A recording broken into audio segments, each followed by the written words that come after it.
Boa noite, queridos irmãos. É uma alegria imensa nos encontrarmos novamente com esse desejo de aprendizado, de compreensão, de tudo aquilo que Jesus deixou, dos ensinamentos que ele pregou, da vida que ele levou. Fazei, Senhor, que estejamos iluminados, que a espiritualidade aqui presente nos intua, nos oriente, abra o nosso entendimento ao máximo, para que sintamos os proveitos desta noite. Nós agradecemos a todos aqueles que participam, todos aqueles que colaboram, encarnados e desencarnados. Que assim seja. O tema da noite é bastante complexo e nós vamos tocar em algumas particularidades apenas. É renovação.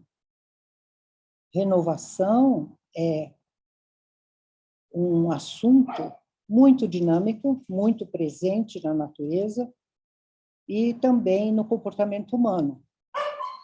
E nós fomos ver em Hamed, ele fala assim: o que foi, foi. O que é, é. O que será, será. Então, ele quis colocar o passado, o presente e o futuro de uma maneira muito firme, muito positiva e verdadeira. E vocês viram que quando nós terminamos a oração, nós dissemos, assim seja. Esse assim seja é uma aceitação do presente. É uma aceitação de tudo que nós oramos, de tudo que nós falamos. Quer dizer, amém. Né? E Hamed disse assim, as situações são assim, são devidas, elas é tudo que se pode sentir e ver, e pronto. Esse pronto quer dizer, não há o que mexer, não há o que tocar, não há condição de nós alterarmos aquilo que aconteceu. E na nossa vida existe muito isso. Existem coisas irreversíveis, existem coisas que podem ser renovadas, alteradas, melhoradas, porque nós temos que considerar, nós temos duas dimensões. A dimensão material e a dimensão corporal. A dimensão material, desde que nós abrimos os olhos, pela primeira vez nós vamos entrar em contato com o ambiente, a natureza, a realidade, o ambiente natural. E o espírito demora mais algum tempo para que a criança perceba que ela não é só corpo, que ela tem também um espírito imortal. E para trabalhar um pouquinho esse assunto de uma maneira leve, eu elegi uma parábola do La Fontaine que se chama A Gata Metamorfoseada de Mulher. Então, é uma história fantasiosa que nós vamos interpretar. Por quê? Havia um indivíduo que tinha uma gata muito linda, uma gata amorosa, sensível, doce, e ele, então, teve o desejo que ela se transformasse numa mulher, que era para ele ter contato, para ele conviver, conhecê-la melhor e tê-la como companheira. E ele orou bastante, fez esse pedido e conseguiu.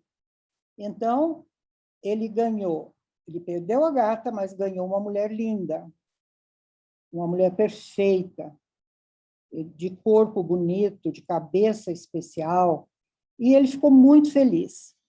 Uma noite, eles estavam dormindo e ela se levantou, botou vamos dizer assim, os 4 membros no chão, né? As mãos e os pés, e começou a caminhar como um quadrúpede, suave, como se ela fosse caçar. Porque havia um camundongo no quarto e ela percebeu. Então, ele não percebeu nada, mas ela sim.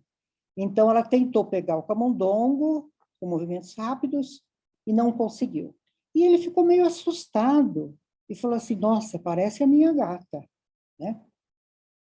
Passado algum tempo, a situação se repetiu. Novamente o camundongo, à noite, no quarto, e ela desceu da cama, agora de uma maneira bem mais cuidadosa, e ela conseguiu pegar o camundongo. Ele levou um susto e pensou assim, ela é a gata ou ela é a minha mulher? Por que a minha mulher tem um comportamento de gata? E aí, essa situação foi muito trabalhada. Quer dizer o seguinte, que nós temos comportamentos inatos, nós temos instintos. Quando você examina a escala zoológica, você vê que existe uma semelhança muito grande entre os seres das várias espécies, das várias categorias. E esta marca que nós trazemos, todos nós, significa o seguinte, nós somos natureza. Nós fazemos parte desse conjunto maravilhoso, onde tem criações, não é? Onde tem criados e criações. E não temos condição de criar nenhum ser, mas temos condição de acompanhar, conviver, respeitar, né? Cada ser que se encontra conosco, ou que convive conosco, né? Tudo aquilo que é natural, que está guardado, escondido, que está no silêncio do nosso ser, permanece escondido, né? Então,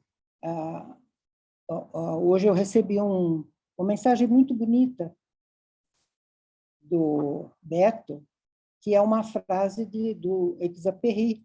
Ele fala assim, nós temos segredos profundos guardados, nós temos conosco planícies maravilhosas, nós temos conosco tudo aquilo que já conhecemos e que permanece e que nós não podemos desprezar, e que vem muito bem a esse assunto. Quer dizer, nós temos muito conhecimento reservado desta e das outras encarnações. E o que nós temos feito com tudo isso? Bem, nós temos uma educação para vivermos no mundo social, temos uma responsabilidade sobre os nossos atos, queremos evoluir, queremos cuidar bastante do espírito, embora o nosso cotidiano é mais voltado para a matéria, para o corpo, né? Então, esta parte inconsciente, às vezes, ela aparece. E nem sempre aparece de uma maneira positiva, trazendo benefício. Na maioria das vezes, o que aflora é por um gatilho muito forte, é por um estímulo negativo muito forte. E a defesa também é inesperada. O próprio indivíduo se surpreende com a intensidade da resposta. E aí, o La Fontaine diz assim, quando você tem um licor num frasco, acaba o licor, você lava o frasco, mas se você cheirar o frasco, ele tem o cheiro do licor. Ficou impregnado para sempre no vidro. Quando você dobra um pano muito bem dobrado, com vinco, né? Quando você quer tirar aquele vinco, você passa ele esticado, você põe esse pano em outra posição, mas o vinco fica. Ninguém consegue tirar. Então, estas duas propostas do La Fontaine é para dizer sobre as nossas marcas naturais, as nossas tendências naturais. Ontem nós assistimos a um filme que eu indicaria para vocês no Canal Brasil, ele é repetido várias vezes na semana, que se chama Estômago. E este filme, ele não mostra tudo, mas ele induz você a pensar. É muito bom, muito bem apresentado, embora tenha algumas cenas muito fortes. Em resumo, é um indivíduo que vem do Nordeste, ele traz toda a pureza, toda a boa vontade, e ele vem experimentar a vida em São Paulo. É lógico que ele teve dificuldade para se adaptar, porque a primeira coisa que ele encontrou foi exploração, porque ele começou a trabalhar e o indivíduo disse, não vou fazer salário para você, você vai ganhar casa e comida. Ele já se assustou. E o filme todo é ele desadaptado a essa sociedade nossa. Ele sofreu muito, grandes decepções. De repente, ele mudou. De repente é que vem aquele estímulo negativo que estava escondido e guardado, né? Aquela defesa natural que todos nós temos. Ele disse, aqui vence o mais forte, então eu vou mostrar como eu sou bom, quanta qualidade eu tenho. Ele cozinhava muito bem. E aí ele foi preso, e aí ele conquistou os presos da cela pelo tempero. Ele se punha temperos, alecrim, etc. E botaram o nome dele de Alecrim. E aí todos ficaram amigos dele, mas ele era muito judiado pelo chefe. Havia um chefe na cela que batia nele, chutava, judiava, pisava na cabeça dele, fez ele dormir no chão, e ele foi ficando revoltado. E aí pediram para ele fazer um banquete, ele fez. Um banquete com coisas muito saborosas. E deixou uma panelinha separada com feijão. Aí, resultado, no final do almoço, ou do jantar, não me lembro, esse chefe falou, escute, mas e o meu feijão? Se eu tomo uma refeição e não como feijão, eu continuo com fome. Aí ele foi naquela panelinha, que era só do chefe, deu uma olhada para trás, insinuante, serviu o chefe e, no fim, você reconhece que ele tinha posto veneno no feijão. Então, ele matou o chefe e ninguém percebeu. Ele foi para o pronto atendimento, vomitando, etc., e lá ficou, porque foi envenenado. Foi a primeira vingança dele. Aí ele foi ocupar o lugar mais alto do beliche, porque havia toda uma graduação do chão, primeiro nível, segundo, terceiro e quarto. E no quarto ficava o chefe. Aí, como o chefe morreu, ele foi para esse lugar. E ficava arquitetando todas as manobras que ele deveria fazer para mandar nos outros. Essa foi a grande revelação, a mudança dele por uma resposta à altura no ambiente em que ele estava, né? E ele se apaixonou por uma prostituta, mas gostava muito dela, e ela era muito gulosa, então ela aparecia no restaurante e pedia os pratos, quero isso, quero aquilo, os pratos, e ele fazia, e ela comia, e ele achava que ele tinha sido procurado porque ela o amava, e não era, ela estava com fome.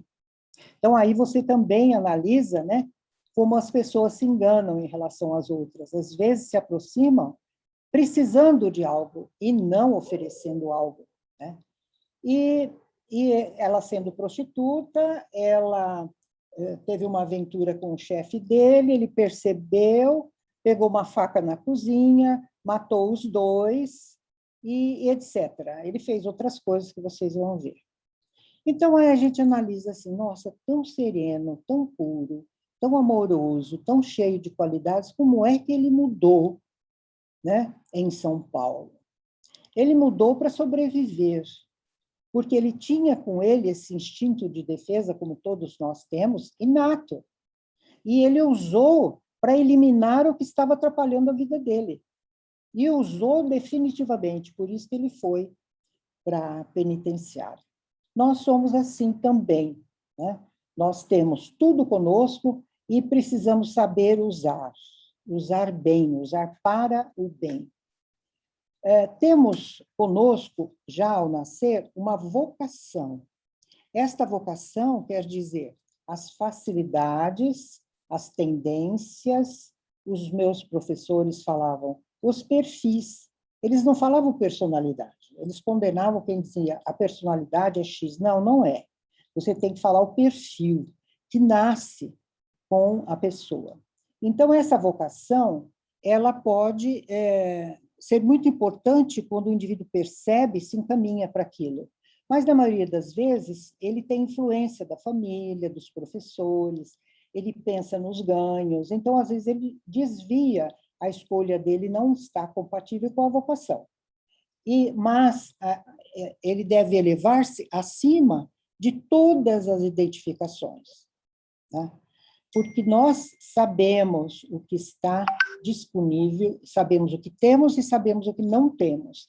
E cabe a nós usar tudo isso da melhor maneira possível. Existe uma voz dentro de nós que chama, que clama. O espírito, o corpo tem certas facilidades, né?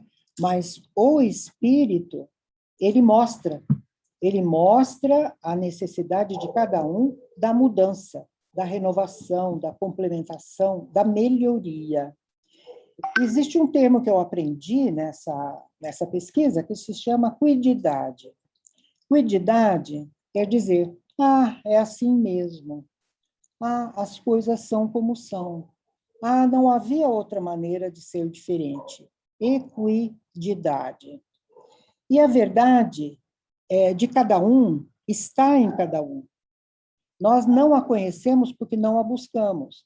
E existe uma fonte chamada fonte sapiencial. Quando você puxa o conhecimento, estando preparado, estando recolhido, meditando, buscando, você tem muita ajuda e muita coisa volta ao nível consciente, porque você se predispôs, você ofereceu a condição ideal para se lembrar da verdade, né? Outra coisa, além do perfil que nasce conosco, ainda temos traços dominantes.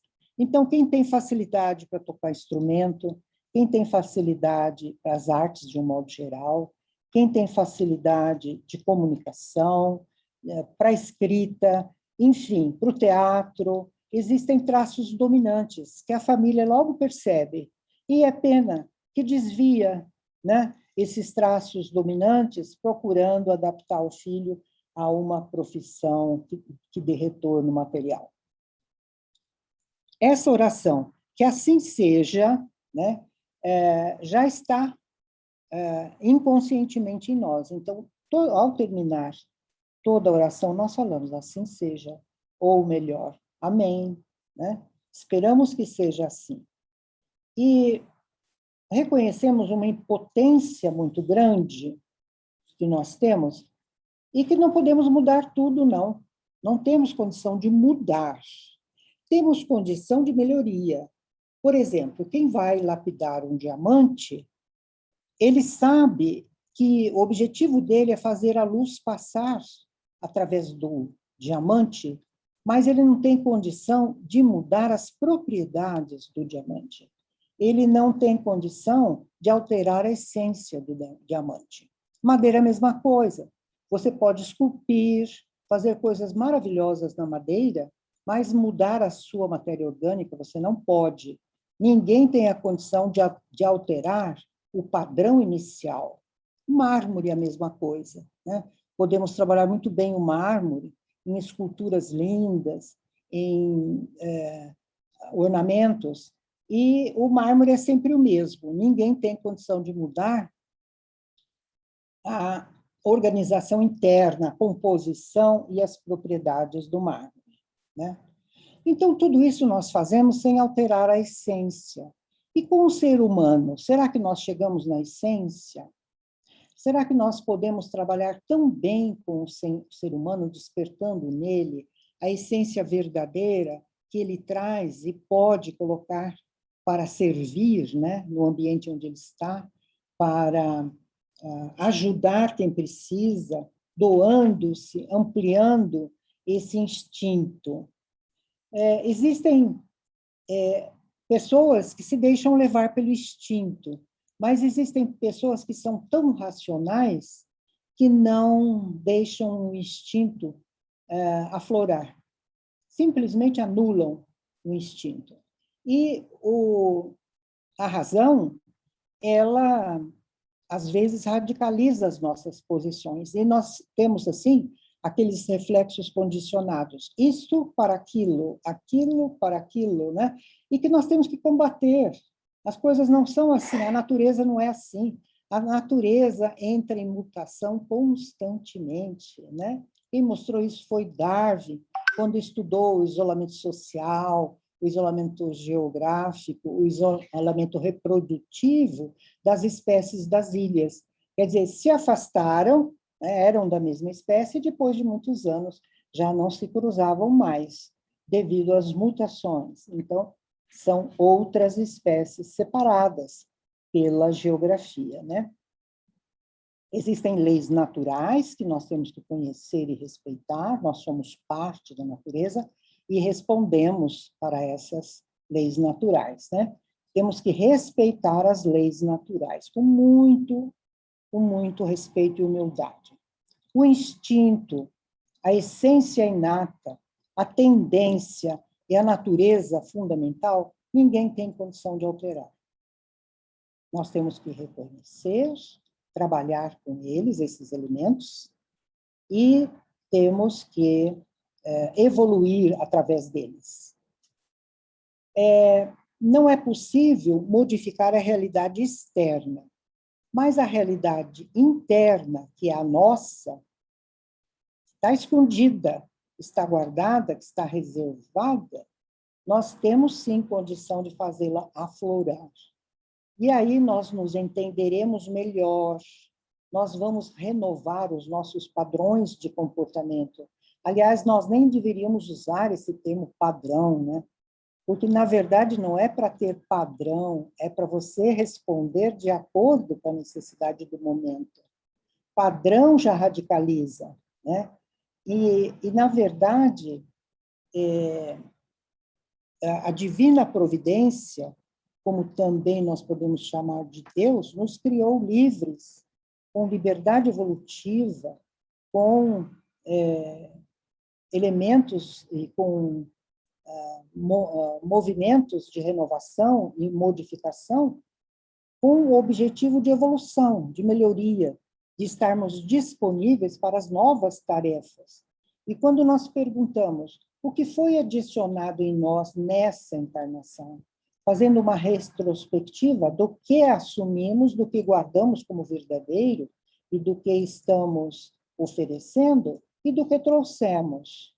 Então, ficamos muito felizes de encontrarmos novidades nessa encarnação e termos assumido, né? Eu, por exemplo, aos 40 anos encontrei o kardecismo e passei a ser outra pessoa, porque eu tinha muitas dúvidas na minha religião de origem, religião da família, e ninguém me respondia essas dúvidas. Quando eu encontrei o kardecismo, eu vi que as dúvidas continuam, porque eu sou um ser limitado. Eu não tenho toda a condição de entendimento de tudo o que acontece, mas tive resposta para as principais dúvidas, sim, né? Uma dúvida que eu coloquei na última palestra foi: por que muitos morreram de Covid e muitos não morreram? É uma incógnita. Existe uma razão para isso? Existe algo para nos mostrar? Existe uma proposta de entendimento na saída do nível material, de deixar o corpo e deixar o espírito livre para continuar a sua evolução? Nós temos impulsos guardados, amordaçados, reservados, amarrados e escondidos. E nós temos que ter cuidado, muito cuidado, porque quando existe uma estimulação forte, a amarra se rompe e o impulso é negativo. Isso eu vi muito quando eu trabalhei na cadeia. O remorso, a conscientização. Se alguém tivesse me impedido, se eu tivesse pensado 5 minutos, eu não teria feito o que eu fiz. E agora eu tenho essa condenação quase que pela vida toda, né? Então, o estímulo forte, ele traz uma liberação. E essa liberação nos compete educar.